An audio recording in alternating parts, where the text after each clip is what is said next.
रूस की एटमी धमकी पर नेटो बिफरा है। रूस की रोज रोज की धमकी बेहद खतरनाक है। अब तो यह भी नेटो ने बोल दिया, गैर जिम्मेदाराना रवैया दिखा रहा है रूस।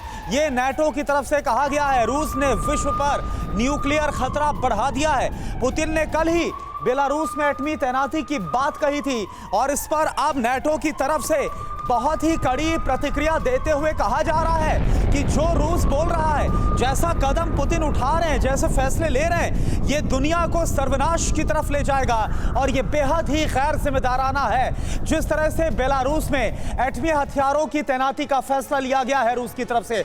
अब आइए आपको दिखाते हैं कि नेटो ने रूस को लेकर क्या कुछ कहा है, क्या प्रतिक्रिया सामने आ रही है। आप जरा यहां पर देखिए, सोर्स क्या है, नेटो प्रवक्ता ओना ल्युंगसे, उनकी तरफ से कहा गया है बेलारूस में रूस की एटमी तैनाती पर नेटो की जो नींद है वो उड़ गई है। आप देखिए, Belgium, Germany, Italy. Freedom app से सीखकर आप हैंडबैग बनाते हैं क्या? अगर ऐसा है तो आप अपने हैंडबैग्स को 1 करोड़ फ्रीडम ऐप के जो ग्राहक हैं उन्हें बिना किसी खर्चे के आप उसे बेच सकते हैं। और तुर्की ने इसे तनाव बढ़ाने वाला पुतिन का फैसला कदम बताया है। रूस को इंटरनेशनल कमिटमेंट को मानना ही होगा, जिम्मेदारी निभानी होगी। लेकिन यह कहा जा रहा है बहुत गैर जिम्मेदाराना हो रहा है। डर है कि रूस छोटे न्यूक्लियर हथियार का इस्तेमाल कर सकता है, टैक्टिकल न्यूक्लियर वेपन, जिसका बार बार जिक्र हो रहा है। बेलारूस में एटमी तैनाती के बेहद गंभीर नतीजे होंगे और क्या होगा यह भी देखिए। यह भी बोला गया इसके बाद न्यूक्लियर अटैक का खतरा कई गुना बढ़ जाएगा।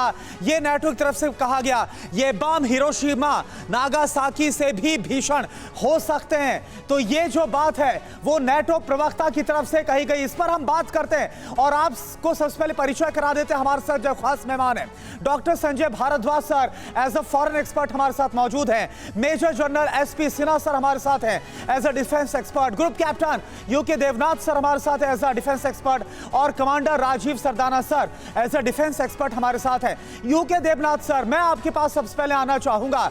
ये जो बात है जो कही जा रही है कि पुतिन ये जो फैसला ले रहे हैं बेलारूस में एटमी वेपन की तैनाती का, ये सर्वनाश की तरफ ले जाएगा, बहुत ही गैर जिम्मेदाराना है। तो जो नेटो कर रहा है यूरोप में एटमी वेपन की तैनाती के साथ, वो क्या है? देखिए करुणा, उभय पक्ष एक दूसरे को साइकोलॉजिकल वॉरफेयर से हराने की कोशिश कर रहा है। पुतिन ये बोल रहे हैं कि मैं बेलारूस में अपने न्यूक्लियर आर्सेनल, छोटे वाले बम 10 किलोटन 20 किलोटन डिप्लॉय करने वाला हूं। 10 स्ट्रेटेजिक बॉम्बर्स को भी उन्होंने डिप्लॉय कर दिया है। लेकिन सवाल यह है कि क्या ये उसका इस्तेमाल करेंगे? देखिए, अगर पुतिन चाहते हैं कि इनका इस्तेमाल करें तो भी शायद वो नहीं कर पाएंगे, क्योंकि उससे तो युद्ध एस्केलेट हो जाएगा और पुतिन के करेंगे नहीं करेंगे ये बात की बात है। लेकिन ऑब्जेक्शन क्यों जताया जा रहा है जब आप भी वही काम कर रहे हो? नेटो पोलैंड का इस्तेमाल कर रहा है, लेकिन अगर रूस बेलारूस का इस्तेमाल कर रहा तो ऑब्जेक्शन।